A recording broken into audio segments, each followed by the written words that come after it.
Salut à tous, alors voilà, il y a de ça quelques années, il y a beaucoup de gens qui pensaient que la réalité était la chose la plus réelle qu'on pouvait avoir. Ben non, détrompez-vous, on peut l'augmenter en fait.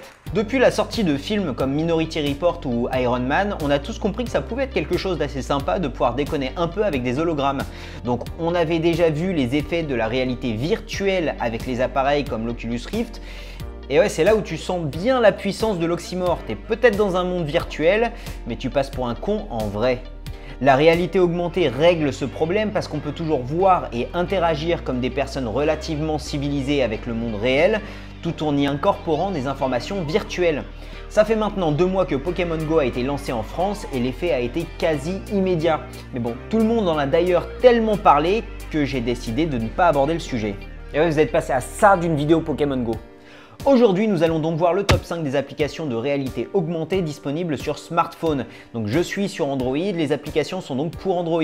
Mais dans la mesure du possible, j'ai aussi mis les liens vers l'App Store. Donc toutes les applications seront dans la description. Numéro 5, AR Flashcards. Alors je sais que cette application ne va certainement pas directement plaire aux personnes qui regardent cette vidéo, mais pourra aider des petits frères ou des petites sœurs à apprendre quelques mots en anglais.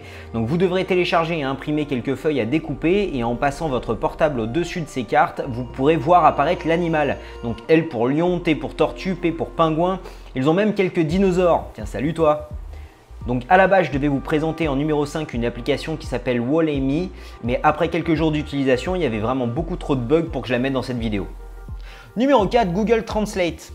Énormément de gens connaissent Google Translate et moi je l'utilise personnellement sur mon PC quand j'ai besoin de traduire un truc. Mais avec l'application Google Translate, ils ont ajouté une nouvelle option qui est l'option réalité augmentée. Bah ouais, sinon j'en parlerai pas aujourd'hui. Ce que ça fait, c'est que ça traduit à la volée les textes que vous allez placer devant votre téléphone. Donc ça peut être une application qui peut vous être très utile si vous voyagez dans des pays où vous ne parlez pas la langue. Le truc sympa, c'est qu'ils ne nous rajoutent pas simplement des sous-titres sous le texte, non. Ils nous mettent des textes en français à la place du texte dans l'autre langue. Donc je dois admettre que l'application n'aime pas forcément les vibrations et les polices un peu chelous, mais qui aime les polices chelous? Numéro 3, Anatomie 4D. Cette application pourrait être tout à fait intéressante pour les profs qui enseignent l'anatomie. C'est vraiment un outil extrêmement interactif que je recommande pour tous les profs ou les élèves qui étudient le corps humain. Il faut savoir que c'est en anglais, mais c'est une façon de rendre l'apprentissage quand même vachement plus marrant. Donc il vous donne 2 feuilles à imprimer, donc il y en a une avec le corps en entier et l'autre simplement avec le cœur. Ça vous permet d'apprendre le nom des parties et de pouvoir bien les visualiser en les ajoutant ou en les supprimant. Par exemple, je vais ne garder que le squelette et le système digestif. Putain, c'est dégueulasse! Et vous pouvez faire la même chose avec le cœur, vous pouvez le voir sous tous les angles en déplaçant soit la feuille, soit votre téléphone. Vous pouvez ajouter ou retirer des parties, le faire battre ou le faire s'arrêter. Numéro 2, Skyviewer. Donc cette app est vraiment énorme si vous voulez apprendre à mieux repérer les étoiles, les constellations, les planètes et autres.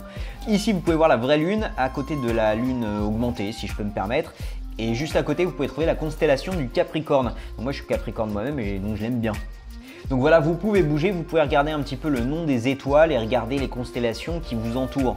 Pour une raison que j'ignore, pour moi, la calibration n'était pas bonne au début. Mais si vous allez dans localisation pour entrer votre latitude et votre longitude manuellement, alors ça pourra être réglé relativement rapidement. Voilà, vous pouvez même voir Hubble et la Station Spatiale Internationale et vous n'avez même pas besoin d'être connecté à Internet. Vous pouvez simplement partir avec votre portable dans la poche et aller vous paumer dans la campagne pour regarder les étoiles. Numéro 1, Élément 4D. Donc voilà encore une application qui m'a fait flasher et c'est une application pour apprendre les éléments et pour voir en gros à quoi ils ressemblent. Et le mieux, c'est que vous pouvez même les assembler. Donc pour utiliser l'application, il faut aller sur leur site pour imprimer 6 feuilles et puis ensuite en faire des cubes. Donc ça prend un peu de temps, mais bon, de mon point de vue, ça vaut le coup. Si vous êtes prof et que vous tournez sur un petit budget, profitez-en, ça sera une super façon de laisser les enfants utiliser leur portable de façon créative et une fois que l'application sera sur leur téléphone, ils l'utiliseront peut-être même chez eux. Donc je sais que moi, n'ayant pas de contrôle prévu dans quelques jours, j'ai passé plus d'1 heure à tout regarder pour voir à quoi tout ressemblait et pour voir si ça s'assemblait ou pas. Enfin bon voilà, je me suis tapé des bonnes barres. J'espère que cet épisode vous a plu et j'ai sorti cet épisode simplement parce que j'allais poster une autre vidéo sur ma chaîne Outside the Box sur l'augmentation de nos sens. Donc je parle un petit peu de réalité augmentée en même temps et ça me permet de faire un petit lien comme ça.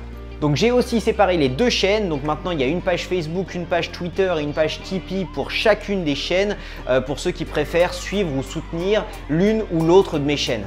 Donc vous trouverez tous les liens nécessaires dans la description de cette vidéo, que ce soit vers la chaîne Outside the Box ou alors vers toutes les applications dont j'ai parlé dans cette vidéo et aussi toutes les musiques et les sources que j'ai utilisées pour faire cette vidéo. Abonnez-vous à ma chaîne, mais surtout partagez cette vidéo en cliquant les petites icônes ci-dessous, ça m'aidera énormément. Vous pouvez aussi cliquer ici, puis ici, ici et ici pour que YouTube vous envoie une notification à chaque fois que je poste une nouvelle vidéo. J'aimerais vraiment remercier tous les tipeurs de m'avoir aidé à créer cet épisode. Je vous remercie encore d'être là et je vous dis à mercredi prochain pour une nouvelle vidéo. Salut!